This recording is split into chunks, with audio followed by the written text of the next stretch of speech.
Bonjour, vidéo 0035 G3 sur les SpotMet modernes. Donc dans cette vidéo, je vais vous parler du Minolta SpotMeter F, du Minolta SpotMeter F, voilà, c'est marqué dans le dos, voilà, Minolta SpotMeter F, du Sekonic L608, du Sekonic L608. Je vais vous parler du Pentax digital que j'ai pris en main, que j'ai envisagé, et je vais vous parler du Gosen Spotmaster ou Ultra Pro, suivant qu'il est européen ou pour le marché américain. Le nom change, que j'ai utilisé, mais il y a très très longtemps. Voilà. Donc,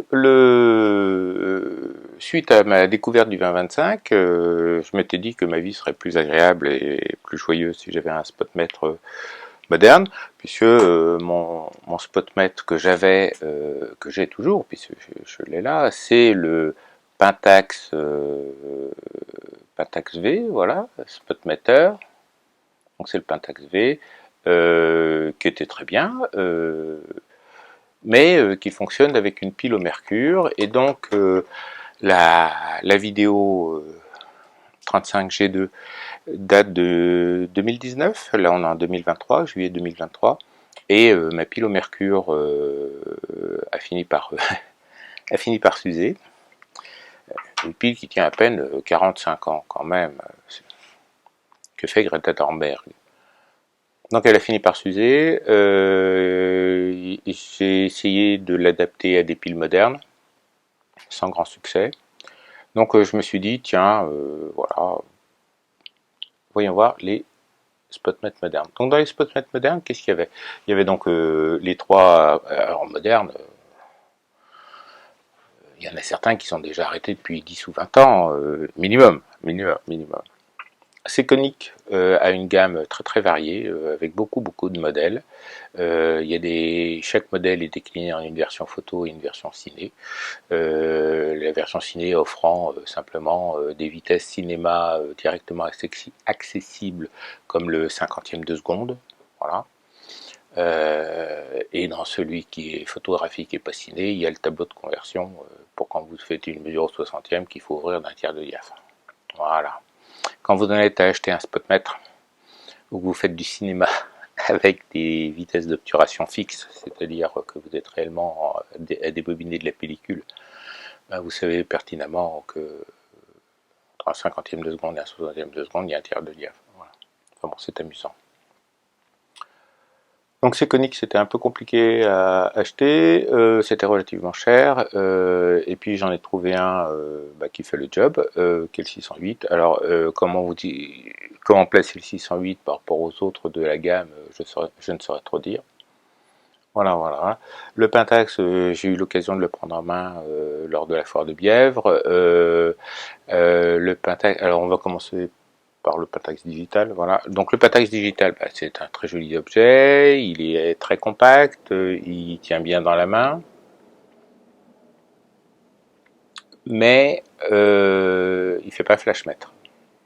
Or, quitte à investir quelques euros, autant que ça fasse aussi flashmètre, pour la bonne et simple raison que si vous faites très peu de... Il y a des avions qui tournent, hein. Donc si vous faites très peu de photos au flash, vous êtes d'autant plus intéressé à avoir quelque chose qui fasse une mesure flashmètre, parce que le jour où vous saurez sortir un flash, vous ne connaîtrez pas le flash. Donc vous ne saurez pas exactement quelle est sa puissance par rapport aux valeurs nominales, par rapport vous ne savez pas si le calculateur fonctionne bien, vous savez pas. Et moins vous utiliserez le flash, plus l'occasion d'utiliser le flash sera importante. On vous aura invité à faire une séance de prise de vue dans un studio, on vous aura demandé de faire des photos de spectacle ou de je sais pas quoi, où là le flash est indispensable. Et puis du coup, vous vous retrouvez avec quelque chose que vous ne maîtrisez absolument pas, avec du matériel qui n'est pas forcément à vous, qu'on va vous prêter, ou ainsi de suite. Et puis, il est important de sortir un résultat correct. Donc, moins vous utilisez le flash, plus vous avez besoin de flashmètre. Voilà. Donc le Pentax, bon, bah, il a... Alors, ses points négatifs, bah, il n'est pas le flashmètre. Voilà. C'est à peu près le seul point négatif que l'on peut dire contre lui. Voilà. Il est très simple d'emploi. Il y a un bouton, vous appuyez. Dans le viseur, vous avez l'affichage de la... en EV. Donc vous avez un affichage et vous le reportez un peu comme celui-ci. Vous le reportez sur un disque calculateur. Vous mettez les EV en bas. Alors le disque calculateur du spotmètre Pentax digital, il est coaxial à l'objectif, c'est des bagues autour de l'objectif. Voilà, c'est un calculateur. Voilà. Donc finalement, l'ergonomie doit être pas mal. Doit être pas mal. Voilà. Alors, je l'ai squeezé parce que bah, je l'ai pas trouvé à un prix suffisamment bas pour que ça ne soit pas sans conséquence. Voilà. C'est-à-dire que jusqu'à un certain prix, bon ben on regarde pas. Après un certain prix, on se dit quand même pour un truc qui va servir aussi peu, est-ce que ça fait beaucoup? Donc j'ai rien trouvé en dessous de 300 euros, frais de port compris. Pour moi, c'est 300 euros, frais de port compris. Faut que ça serve. Faut que je sois sûr que ça serve. Donc voilà. Donc l'ergonomie a l'air pas mal, surtout comparé aux autres. Voilà. Alors donc finalement j'ai acheté le Minolta et le Seconic. Donc j'ai trouvé le Minolta en premier, le Seconic était à un prix que l'on pouvait pas, auquel on ne pouvait pas passer à côté. Euh, alors on va commencer par le Minolta. Alors le Minolta, donc il y a un bouchon, on peut enlever le bouchon. Il y a un interrupteur on-off en haut à gauche. Ensuite il y a SAH en haut. En bas il y a mémoire clear, film V en orange, ISO time en orange, recall, ça c'est pour rappeler la mémoire. Il y a un sélecteur à glissière en biflash, des flèches en haut en bas, un bouton M, un petit bouton là pour éclairer l'affichage à l'intérieur. En face avant, on a une gâchette de prise de mesure. Il n'y a rien en passe arrière. Il y a un oculaire qui est réglable à la vue de l'utilisateur. On a une prise de synchro flash. Voilà, on a une prise de synchro flash. Il y a une sangle qui se fixe à travers un barreau métallique. Une prise pour mettre sur un trépied. Je vois pas trop l'utilité, mais enfin bon, voilà. Ils se sont dit on a la place d'en mettre un. Alors, c'est un spotmètre qui fait 1 degré, comme le Pentax, et comme on verra aussi le Seconic. Il y a un mode d'emploi qui fait une quarantaine de pages, et le mode d'emploi vous renvoie tout le temps à la page 87, page 87, page 87, c'est merveilleux la page 87. Et en fait, la page 87 permet une utilisation beaucoup plus simple que les 40 autres pages d'avant. Alors, grand moment de solitude, donc quand vous mettez la pile dedans, donc la pile dedans, c'est une pile AA, tout ce qu'il y a de plus standard. Tout ce qu'il y a de plus standard. Et alors, au dire de beaucoup d'utilisateurs, ça n'use pas les piles. Donc il faut faire attention d'enlever la pile si quand vous avez fini de vous en servir pour longtemps. Hein, vous voyez ce que je veux dire, si vous faites de la photo en vacances essentiellement et que vous sortez pour les vacances, et ben il faut penser en septembre à enlever la pile qui est dedans. Voilà. Ou alors acheter une pile vraiment très sûre, genre une pile lithium AA ou des choses comme ça qui sont données pour 10 ans de stockage d'utilisation, et donc celles-là, elles sont en général susceptibles de ne pas fuir. Voilà. Alors, grand moment de solitude parce que quand vous mettez la pile, vous tombez sur cet affichage-là. Donc, on est en mode ISO et et on voit un 0. Et puis on vient de mettre une pile, on appuie, et puis à l'intérieur ça affiche 0, ça affiche 0, ça affiche 0. On se dit, bah merde, il est pété, quelque chose comme ça. Non, tout simplement parce que quand vous êtes dans le mode ISO, vous utilisez les flèches grises de montée et de descente pour choisir votre sensibilité. Et quand vous quittez le mode ISO, et qu'à ce moment-là vous passez en affichage time, hop là, tout d'un coup, vous pouvez faire une mesure. Alors là, il me dit E parce que c'est trop sombre. Puis là, voilà, il me donne un couple vitesse diaphragme. Voilà, et du coup, ça fonctionne. Bon.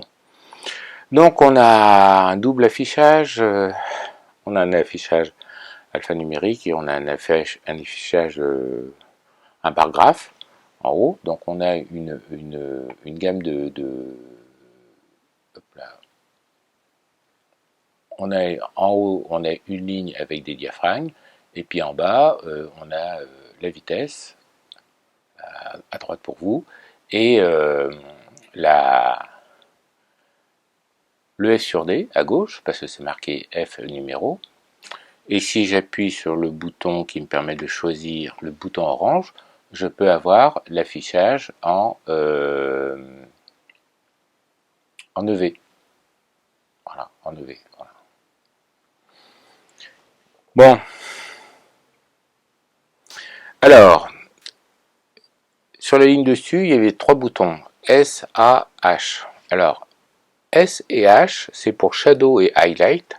Ça vous permet de déplacer la mesure avec un décalage fixé par Minolta. Vous ne pouvez pas changer ça. Et donc du coup, là, si je me mets en truc, je fais ma mesure sur mes nuages, par exemple. Donc il va me donner 5, 6 et 7 dixièmes. 5, 6 et 7 dixièmes.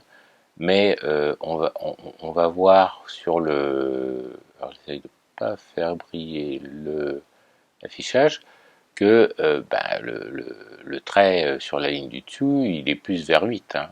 5, 6, 7 dixièmes, c'est presque 8. Hein. Ah non, là il met 5, 6 et demi. Ouais, il met 5, 6 et demi. Voilà. 5, 6 et demi. Voilà. Donc il met 5, 6 et demi sur le truc. Voilà. Et comme c'est des nuages et que c'est des hautes lumières, et si j'appuie sur H, il va me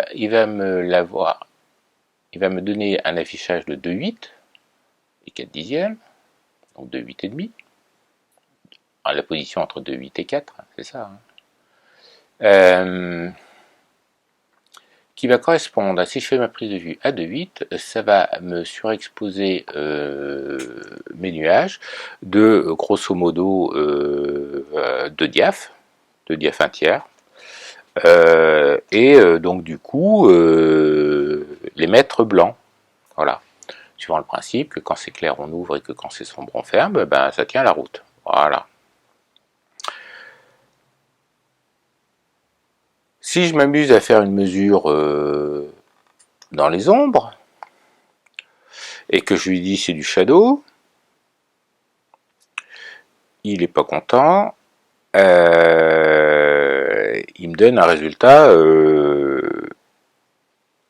un peu bizarre. Donc, grosso modo, on peut pas tellement utiliser, d'après ce que j'ai compris en lisant le mode d'emploi ou en chose comme ça, on peut pas utiliser S et H en même temps. C'est-à-dire que c'est simplement un décalage, je mets ça dans les ombres, pouf, ça serait cette vitesse diaph là, je mets ça dans les hautes lumières, et du coup ça me donnera telle vitesse diaphragme de prise de vue, mais il ne fait pas réellement de zone système. À la différence du Gosen Spotmaster, là, où quand vous faisiez une mesure, clac, vous disiez, je fais ma mesure, et puis avec le joystick derrière, on déplaçait la mesure sur le bar graphe pour dire, je vais le mettre en zone 3, je vais le mettre en zone 5, en zone 7, et ainsi de suite. Et à la fin, après plusieurs mesures, on réussissait à... Le SpotMet vous disait, bah, il vous faut un développement N plus 2, ou N-1, ou ainsi de suite. Voilà. Donc, Ces boutons S et H font la moitié du chemin et grosso modo ne servent à rien. Voilà, ne servent à rien. Et donc, quand on va à la page 87, The Famous page 87, eh ben, on va vous expliquer que vous faites votre mesure en haute lumière, vous le mettez en mémoire en appuyant sur le petit bouton M de mémorisation, hop,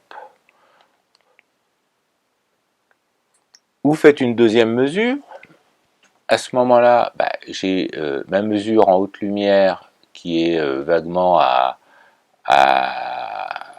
F22, et puis j'ai ma mesure en basse lumière, que j'ai faite en basse lumière, qui est F4. Voilà. Si j'appuie sur Recall, je peux faire passer l'autre mesure. Voilà. Bon. Si je me contente de deux mesures, une en haute lumière, une en basse lumière, voilà, et puis que je veux avoir la moyenne, bah, j'appuie sur le bouton du milieu qui est A pour moyenne, average, et alors, parce que j'ai pas mémorisé la deuxième, voilà, et donc du coup, voilà. Donc, je fais la mesure en haute lumière, j'appuie sur le bouton de mémoire, je fais la mesure en basse lumière, je mets sur la mémoire, et à ce moment-là, je peux faire average, et il me donne le diaphragme moyen de deux mesures. Voilà. Après, moi, en tant que photographe, bah, alors en faisant recall, je peux voir la première mesure. Non, je peux en voir qu'une. Je peux voir que la dernière mesure. Mais quand je fais average, je vois les deux mesures et la moyenne. Ben, en tant que photographe, je peux me dire, bon, ben, voilà, il me donne 8,5, F8 plus un demi-diaphragme. Si je mets à F11, si je fais ma prise de vue à F11, eh bien, je ne vais pas trop surexposer mes hautes lumières, donc j'aurai peut-être un peu plus de détails dans mes hautes lumières. Ou si je fais une pause à F8 ou F5, 6 et demi, là au contraire, je vais favoriser mes basses lumières et éventuellement, tant pis pour les hautes lumières. Là, je peux voir que je vais grosso modo de 4 à 22, donc 4, on compte les pics et les intervalles, 4, 5, 6, 8, 11, 16, 22. Bon, je suis à 5 diaph d'amplitude. 5 diaph, ça passe largement dans un négatif noir et blanc et assez facilement dans un négatif couleur. Voilà. En diapositive, vous êtes déjà un peu dans les choux. Hein. Puis après, il faut voir comment ça passe. Hein, comment ça passe. Donc, voilà, on a vu la page 87. Donc, il y a ce petit sketch de quand vous mettez la pile, il est en mode ISO, donc il faut rentrer des ISO ou quitter le mode ISO pour pouvoir commencer à faire des mesures. Et voilà, donc il n'y a pas de testeur de batterie, quand il n'y a plus de batterie, ça ne s'allume pas, aussi simple que ça, voilà. Mais bon, la batterie est donnée pour durer très très longtemps, au dire des utilisateurs qui ont répondu à mon appel au peuple dans Galerie Photo. Point de vue accessoire, on a une petite lentille d'approche, petite bonnette d'approche.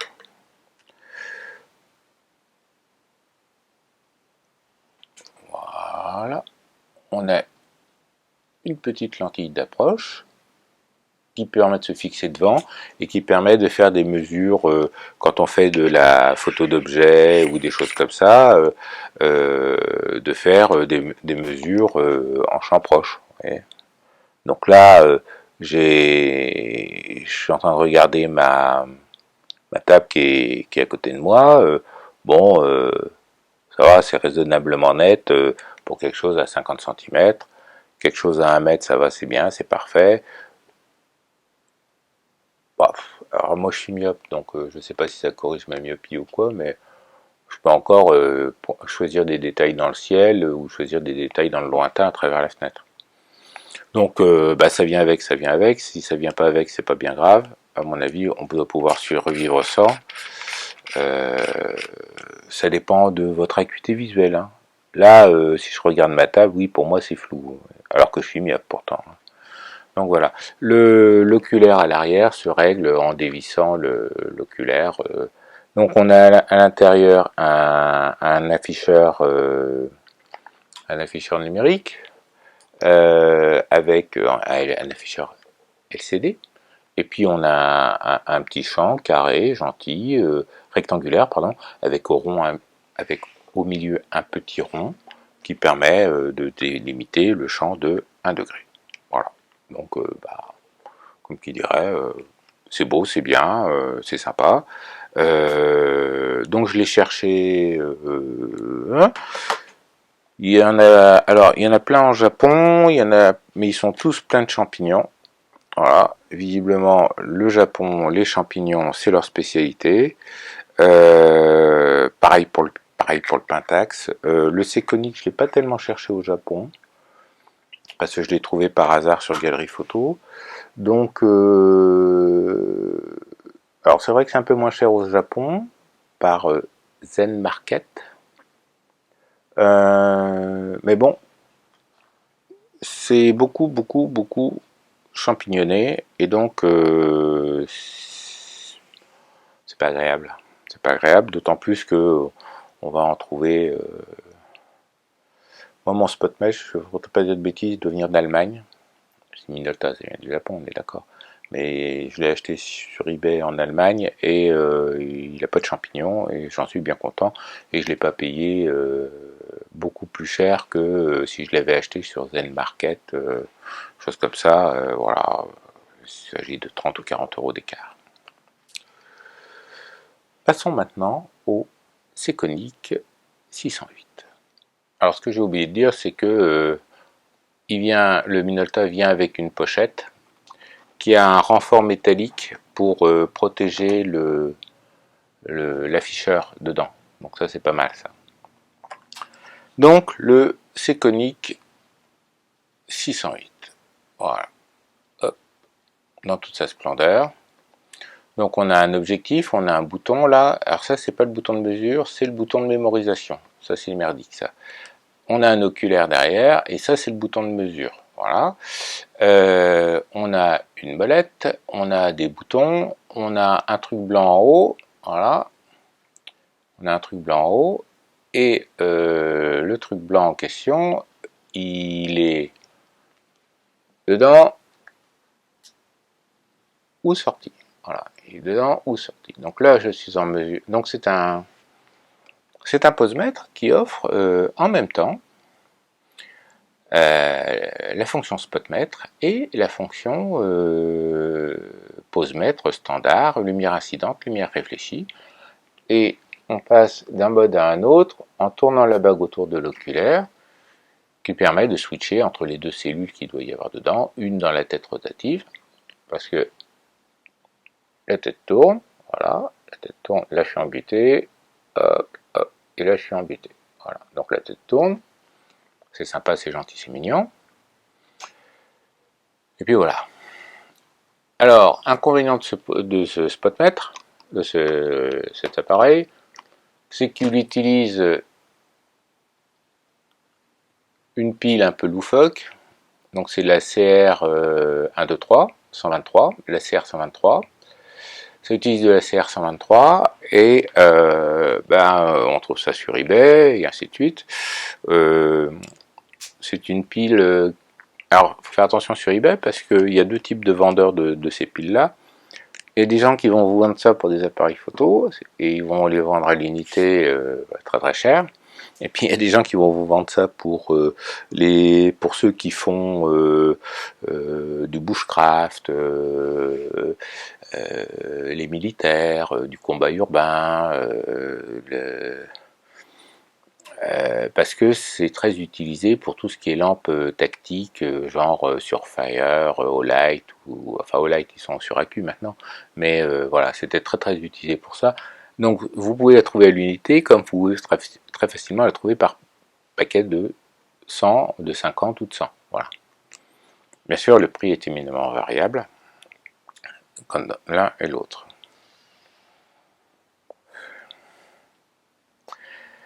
Du point de vue des boutons, c'est relativement simple. Donc on a un un bouton Power qui fait le on-off, on a un bouton delta E, A delta E, on a une molette qui tourne, on a ISO 1, ISO 2, on a mode et mémoire clear. Voilà. On a le bouton de mémoire qui est là, le bouton de mesure qui est là. Voilà. Donc c'est quand même relativement succinct. Voilà. Donc, oui, bah c'est bien. C'est bien, petit. Pas content, je sais pas pourquoi. Donc du coup, quand on est en mode mesure incidente, bah, la mesure au pouce se comprend bien, mais quand on est en visée, vous voyez, on a envie de mettre le pouce là au lieu de se mettre le pouce dans l'œil et ainsi de suite. Et donc c'est pas terrible. C'est pas terrible. Une fois qu'on a fait une mesure, on tourne la molette pour faire varier, trouver son couple vitesse diaphragme et ainsi de suite. Voilà. Donc quand on veut changer les ISO, on appuie sur le bouton d'ISO et on tourne la molette. Alors si on veut changer, donc on a deux sensibilités en même temps. L'affichage naturel est en ISO 1. Et il faut appuyer sur ISO 2 pour lire la valeur que ça ferait si on utilisait le film ISO 2. Voilà. Donc c'est juste un décalage de... C'est comme si vous tourniez le disque. Voilà. Bon, c'est sympa, c'est gentil, c'est mignon. Donc, je vérifie que je ne vais pas dire de bêtises. Hop. Alors,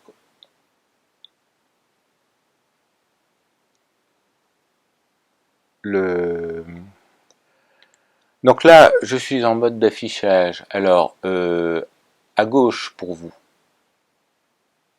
À gauche pour vous, on voit 30. Ça, c'est le temps d'exposition. Et on voit 6,3. 6,3. Voilà. Et au-dessus du 6, on voit le EV. Donc là, je suis en mesure EV. Donc ça me donne des mesures en EV. Expose value. Donc, en mode,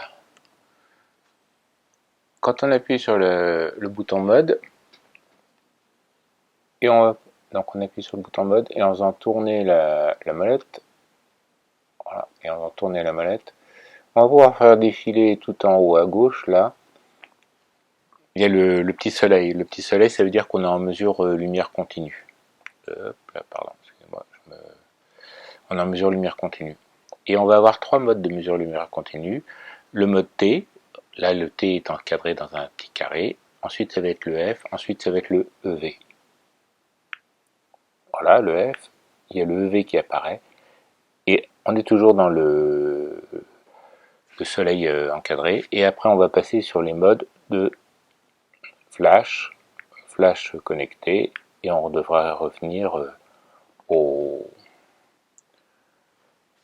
mode de lumière continue. Voilà.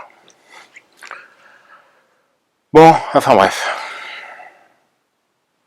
Donc là, je fais une mesure en lumière incidente, boum.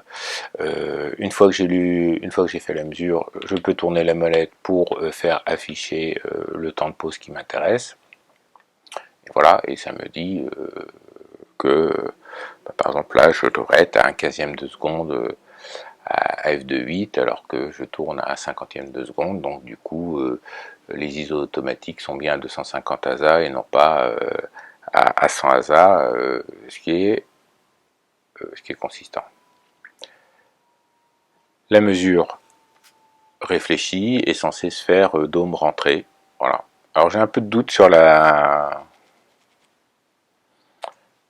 justesse angulaire de la mesure réfléchie du fait du bazar. Quand on va vouloir passer en mode spot, nous allons tourner la bague de derrière pour être en mode bleu, spot, et bien sûr l'affichage a suivi et clignote à un endroit en haut pour nous dire attention Coco, tu es en mode spot. Hein, voilà. Donc voilà. Et nous avons une bague autour de l'objectif. Nous avons une bague autour de l'objectif qui nous permet de changer l'angle de champ. Donc celui-là, il a un zoom qui va de 1 degré à 4 degrés. Alors du coup, là, vous verrez par vous-même que effectivement le 4 degrés ne sert à pas grand-chose. ne sert à pas grand chose vu la taille des objets que j'ai sous mes yeux et ainsi de suite. Voilà. Bon, peut-être en portrait de près ou je sais pas quoi. Voilà, c'est pas. Enfin bref. On a un zoom, merci. Donc du coup, il faut tout le temps vérifier qu'on est bien en 1 degré, et ainsi de suite. Du point de vue du mode d'emploi, c'est pareil, il y a un nombre de pages assez phénoménal.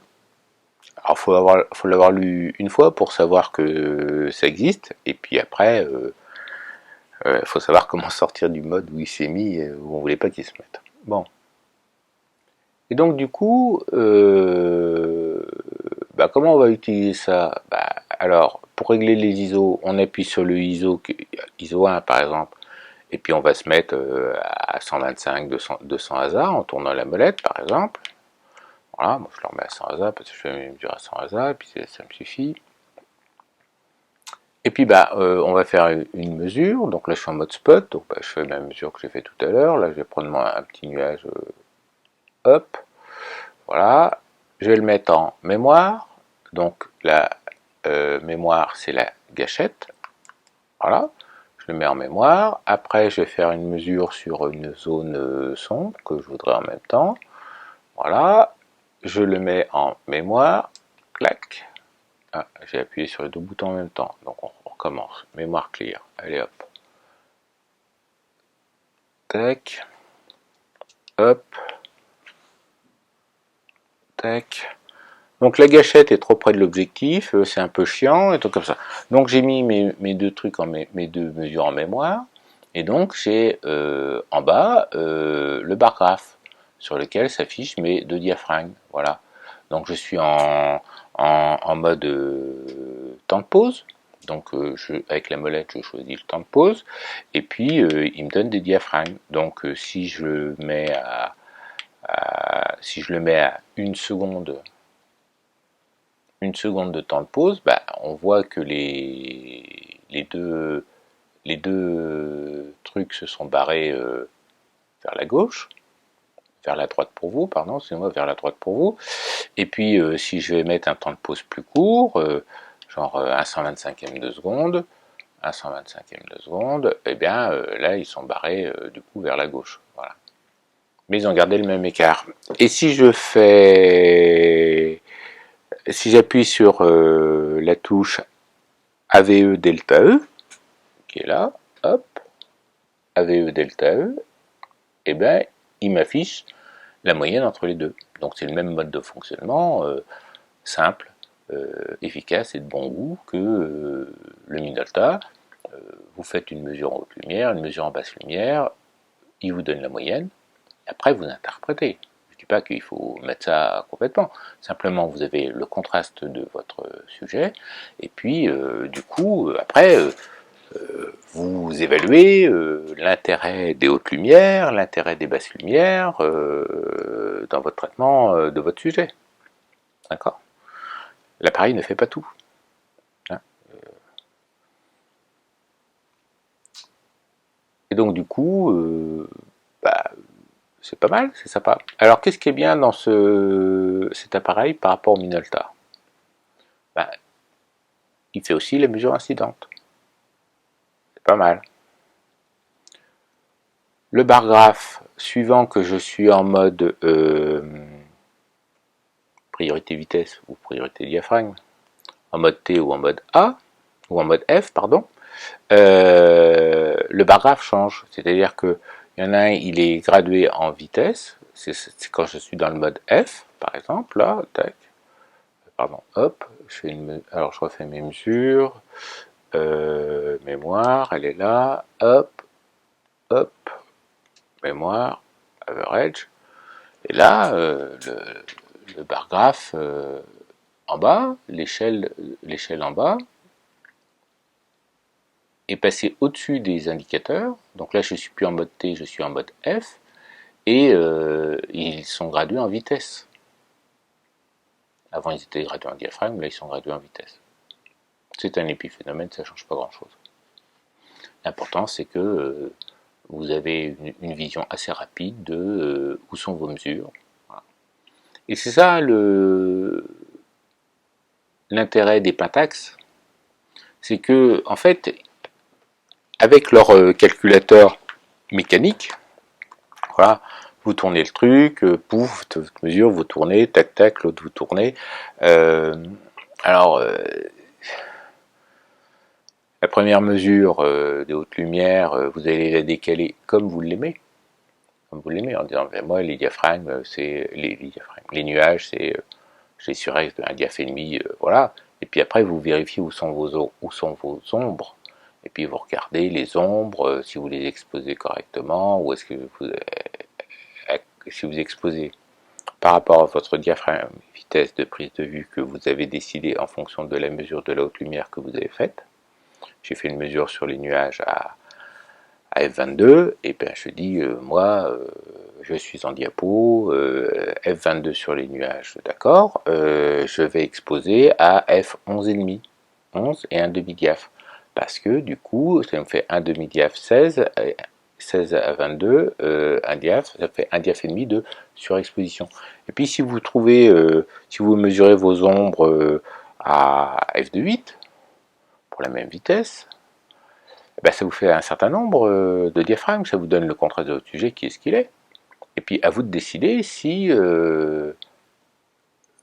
vous prenez la photo comme ça, ou si vous dites, ben non, mes ombres vont être trop enterrées, donc soit j'accepte de cramer les nuages pour une fois, soit j'accepte d'enterrer les ombres, tant pis, pour la belle-mère, soit j'amène de la lumière pour rehausser mon sujet qui est dans l'ombre pour le faire passer à une exposition euh, plus proche de l'exposition que je vais faire ou de l'exposition moyenne, soit vous rentrez carrément dans le zone système où là bah, vous allez faire l'inverse, c'est-à-dire que vous allez mesurer les hautes lumières, mesurer les basses lumières, vous dire que parce que dans le zone système, donc qui est essentiellement pour le négatif noir et blanc, on mesure, on expose pour les ombres et on développe pour les hautes lumières. C'est-à-dire que on va accepter de mettre la belle-mère sous exposé d'un diaph, par exemple, donc ça va la mettre en zone 4, voilà, parce qu'on se dit, voilà, et donc du coup, vos nuages, ils se trouveraient en zone 12, 13, choses comme ça, et dire non, je vais les ramener en zone 8, donc je vais faire un développement je vais faire un temps de pause qui va me permettre d'enregistrer suffisamment la lumière des ombres. Je vais faire un développement qui ne va pas développer complètement les zones qui ont reçu beaucoup de lumière, les hautes lumières. Voilà. Et essayer de vous en tirer comme ça. Voilà. Donc les Pentax avec leur calculateur manuel vous permet une approche tactile, simple, et puis ça garde en mémoire tant qu'on n'a pas tourné la bague. Voilà, il y a même des gens qui s'amusent, qui vendent sur eBay des petits stickers à coller sur la bague du diaphragme, sur la bague du calculateur, les zones de zone système et ainsi de suite. Ça permet de mieux comprendre ce que l'on fait quand on tourne la bague et ainsi de suite. Voilà. Au début, on se fait des nouveaux cerveaux, puis après on fait ça sans trop y réfléchir. Enfin voilà. Seikonik a plein de modèles en fait qui ressemblent peu ou prou toujours au même. Est-ce que c'est des générations? Est-ce qu'ils ont changé la numérotation en fonction des années? Genre, c'est le même produit, mais on change le numéro tous les 2-3 ans, et comme ça, ça nous permet de, je sais pas quoi. Soit il y a des réels changements, je sais pas approfondi plus que ça, parce que je vous dis, celui-là, je l'ai croisé sur Galerie Photo dans les petites annonces, et puis je me suis dit que le prix était très correct et qu'il n'y avait pas tergiversé. C'est pareil, il est livré avec une housse qui lui aussi a un renfort, qui cette fois-ci est en plastique dur, en carton, je sais pas quoi, pour protéger le comment ça s'appelle pour protéger l'écran LCD, alors que Minolta c'est carrément une plaque d'acier qu'ils ont mis. C'est carrément du fer, là, je suis en train de regarder, l'élément colle dessus. Voilà. Donc, bah, c'est plutôt pas mal. Gossen. Gossen, le Spotmaster et l'Ultra Pro, ça date des années 80. 80, 90, choses comme ça. Après, ils ont eu toute une série Starlight, je crois, ou Starblitz. Non, Starblitz, c'est une marque. Starlight, que je n'ai pas beaucoup suivi, parce qu'à l'époque, le SpotMet ne m'intéressait pas plus que ça. J'étais très content de mon Pentax qui fonctionnait, donc je n'ai pas cherché plus que ça. Le Spotmaster Ultra Spot bouffe les piles, des piles de 9 volts d'une manière phénoménale. C'est-à-dire qu'une pile dedans, ça doit faire 2 mois. Voilà, la durée de vie de la pile 2 mois. Bon, bah, quand la pile était à 25 francs, du temps des francs, bah, c'était cher. Là, il faudrait voir quel prix on peut toucher les piles de 9 volts. Et puis, bien sûr, alors la pile de 9 volts est moins agréable à dégriffer quand vous en servez pas, parce que c'est des boutons pression qui tiennent quand même relativement fort. Le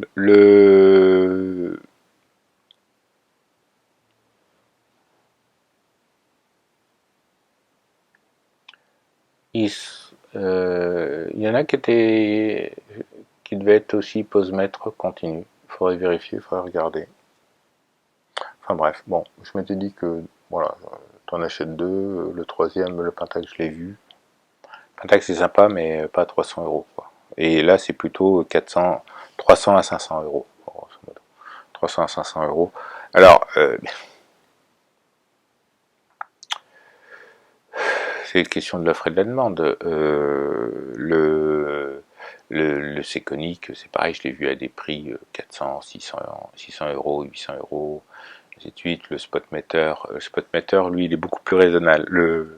Oui, Spotmeter F, le Minolta Spotmeter F est beaucoup plus raisonnable au point de vue des prix. Voilà, donc c'est entre plutôt 200, 400 euros sur eBay ou sur Zen Market.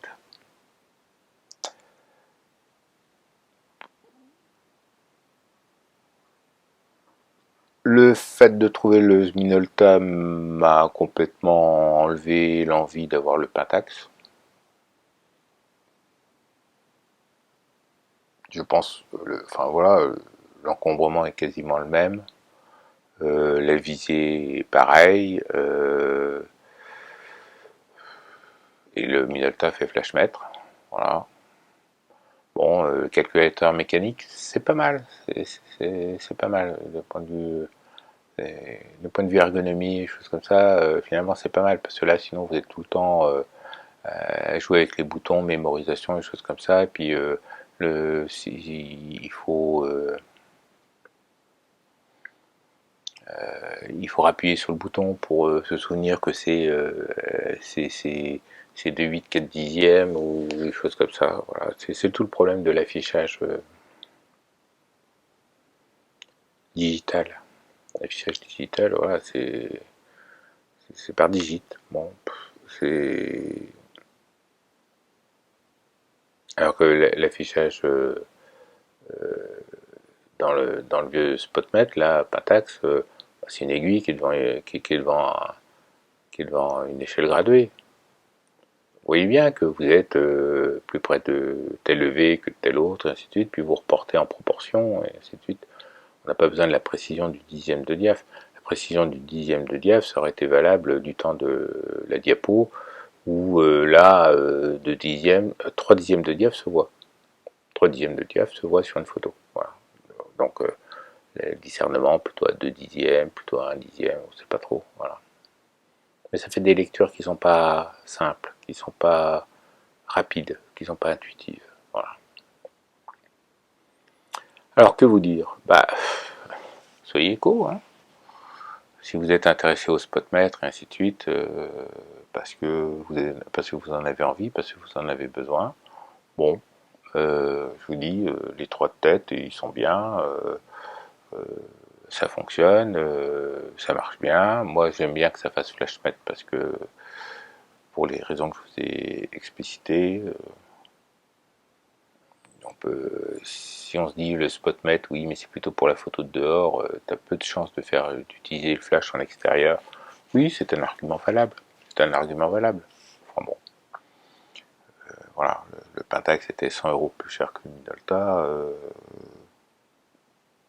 et il fait pas spotmètre. Alors, si le Pentax est si cher, c'est peut-être parce qu'il est recherché par beaucoup de gens. Visiblement, à la lecture, il y a des problèmes de circuit électrique, de mort subite du Pentax par circuit électrique il doit y avoir une nappe en capton, un peu comme le Nikon F3, dedans, qui fait que un choc un peu dur, un démontage, truc comme ça, puis la nappe part en poussière et c'est cassé et c'est très difficilement réparable. Bon, c'est un peu bizarre tout ça. Il code mieux, il code plus. Bon, voilà. Quand j'ai posé la question sur Galerie Photo, ben, très peu de gens ont deux modèles ou plusieurs modèles et sont capables de donner un avis tranché. Voilà. Moi, je vous ai donné mon avis. Soyez éco pour essayer de comprendre, optimiser, et puis faites quand même de temps en temps des images. Au revoir.